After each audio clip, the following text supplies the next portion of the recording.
I say, what ho, chaps and chabbits, Game Chap and Bertie here. Yes. Yes, indeed, fellows, and I dare say we are taking a look here at a comparison of the girls of the new Fire Emblem If game coming out soon compared to their counterparts in the game Fire Emblem Awakening, the previous entry in the series, and in Fire Emblem If there are a lot of girls, old chap. There most certainly are. Fire Emblem If. Now, it's called that in Japan at the moment because, of course, you have a choice to choose which side you want to be on. That's right, you can be either the Hoshido side or the North side, and the decisions you make in the game will affect the game's outcome. So without further ado, let's take a look at some of the characters in this game and compare them to what we've seen previously in the series. Yes, indeed, let's do that. And as you said, there are a lot of girls and ladies in this game, in the Fire Emblem If game. That's right, of course. Now, the first girl we come to here is in fact Kamui. Now, this character is, of course, the main character of the game, the Avatar, who is actually a Dark Prince, born to both the Hoshido and the North. So we can safely say, therefore, that his or her closest comparison would be Robin, the Avatar from the previous game, who was a tactician in that game. Most certainly, Robin. Of course, we're looking here at comparisons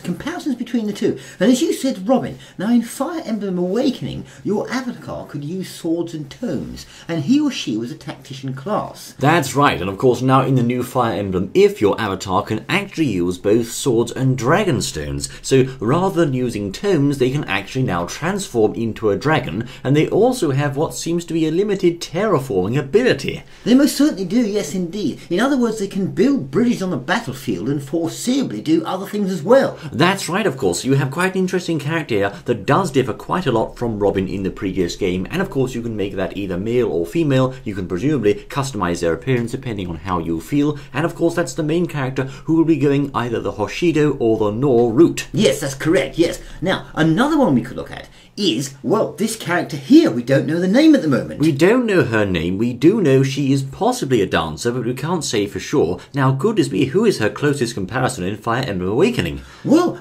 perhaps Lucina, Lord or Olivia, the dancer. Well, indeed, this is quite an interesting figure here. This enigmatic lady seems to be central to the game's story, as she has received the most airtime of any character in the trailers so far. Now, I think the only directly comparable female figure in Awakening would be Lucina, as they share blue hair and are both very important to the story, although just what role this new dancer girl is going to play remains a mystery.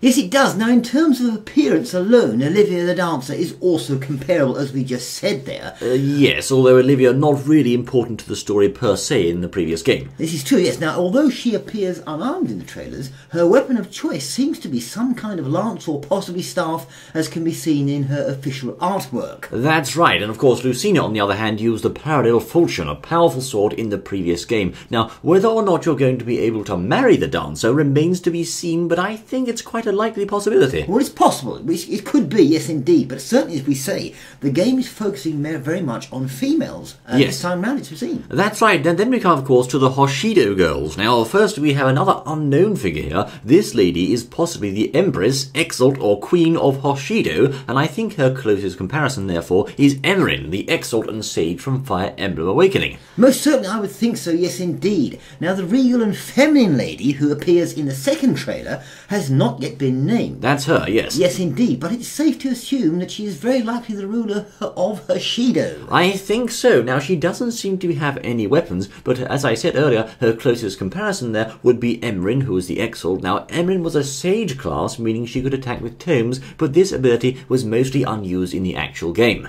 Yes, indeed. Now, as an important ruler in the game, it's unlikely that you would be able to marry this mysterious monarch. I think so. Yeah, that's right, of course, because you couldn't marry Emerin previously, unless perhaps the lady in question here is actually a princess or some similar figure in Hoshido, but even so, I still think it's unlikely. Well, it could be, yes, indeed. Now, just moving on there now, Hinoka. Yeah, that's right, of course. Hinoka is a Pegasus Knight, it seems. Yes, indeed. Now, what could be their closest comparison in Fire Emblem Awakening? Well, Hinoka, the red-haired tomboy girl, seems to be a Pegasus Knight in the Hoshido army. She is one of the avatars Kamui's family from the Hoshido side. Yes, that's right. Now, she looks like a tough lady, but we can actually see that she also has a softer side, for example, in the scene where she's crying at her reunion with Kamui. Most certainly. Now, her direct comparison in Fire Emblem Awakening are Sully, the tomboy cavalier, and Cordelia, the lovesick red-haired Pegasus knight. Yes, although I think in terms of personality, Sully may be the closest match there. Most certainly, I think so. Now, as she's most likely one of your main army units, you would normally be able to marry her, but remember that she is actually part of your Hoshido family, so it looks like Kamui will have to look elsewhere, perhaps. That's a very good point, of course, because she seems to be related to Kamui by blood, because she's, of course, part of his or her family. It doesn't look like you're going to be able to marry this particular girl. And that, of course, brings us on to the next girl, Sakura,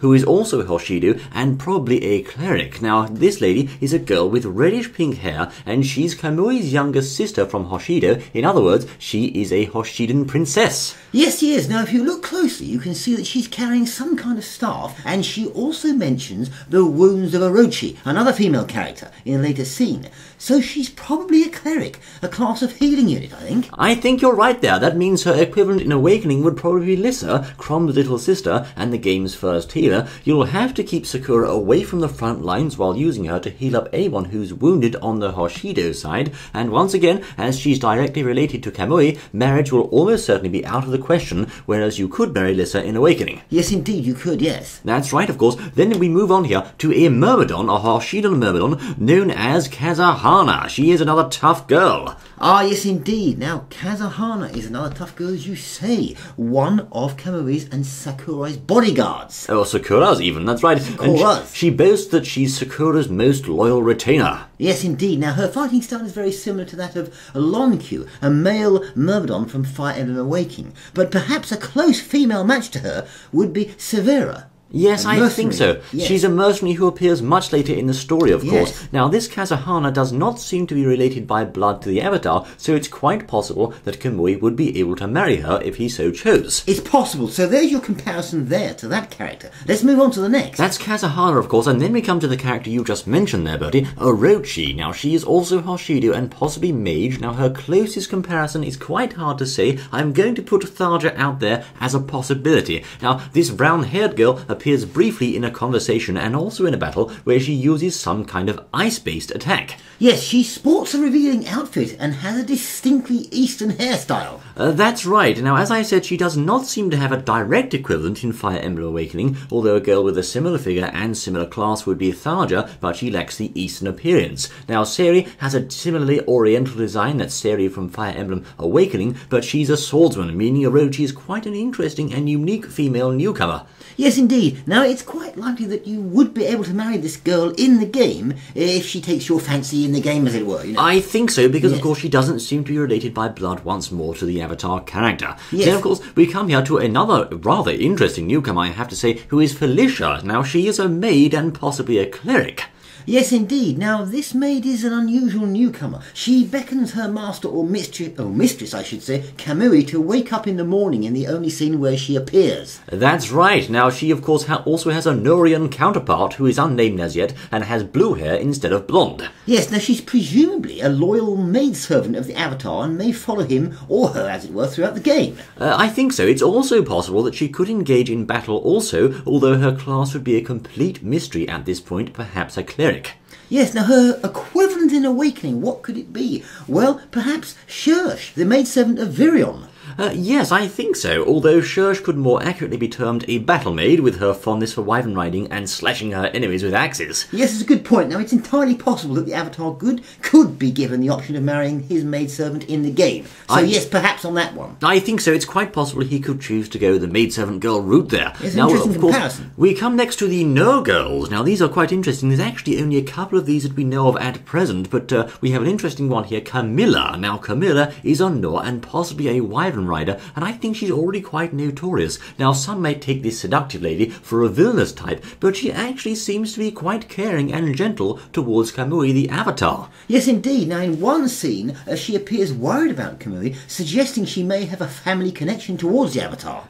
Yes, now with her proportions and her outfit, her closest comparison might seem to be Aversa, a dark flyer, or Tharja from the previous game Awakening, who shared similar properties and each had a seductive nature, but unlike those two ladies, ladies, and especially Tharja, who actively stalked the Avatar, Camilla seems to have a softer side, so she might not be so bad after all. Yes, that's correct. Now, some may be disappointed to learn that it may not be possible to marry this particular character in-game, due to the fact that she may be linked by blood to Kamui. Ah, indeed. So those of you who thought, well, this lady looks quite nice, I'll marry her, you may be disappointed after all if indeed she does prove to be directly related to Kamui. Yes, indeed. Very interesting. Then, of course, we come to another unnamed girl here. This one is actually a healer, it seems to be, possibly a cleric or troubadour, a bit like Sakura on the Hoshido side, and she's also quite fond of her big brother or big sister, Kamui the Avatar. Yes, she's presumably a Nor princess and therefore quite important, of course, to the story. That's right. Now, like Sakura, her closest comparison would be Lissa from Fire Emblem Awakening, although perhaps this unnamed girl is more of a darker version since she belongs to the Nor.